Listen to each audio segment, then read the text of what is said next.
వినాయక నిమజ్జనాల వేళ ఓ ఇంట్లో నగలు దోచుకెళ్లిన ఘటన మహబూబ్ నగర్ జిల్లా కేంద్రంలోని న్యూ మోతీనగర్లో చోటు చేసుకుంది. దోచుకున్న నగలను అమ్మేందుకు న్యూ టౌన్ వద్ద ఉన్న బంగారపు దుకాణం వద్ద తచ్చాడుతుండగా అనుమానంతో టూ టౌన్ పోలీసులు ఇద్దరిని అదుపులోకి తీసుకొని విచారించగా విషయం బయటపడింది. నిందితుల నుంచి 123 గ్రాముల బంగారు నగలను స్వాధీనం చేసుకొని రిమాండ్కు తరలించారు.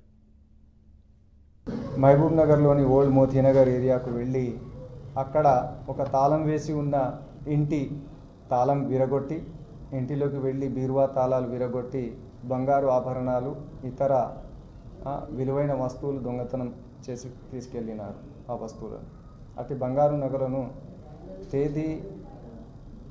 ఈరోజే తేదీ 18/9/24 రోజు అమ్ముకుందామని న్యూటౌన్ చౌరస్తాలో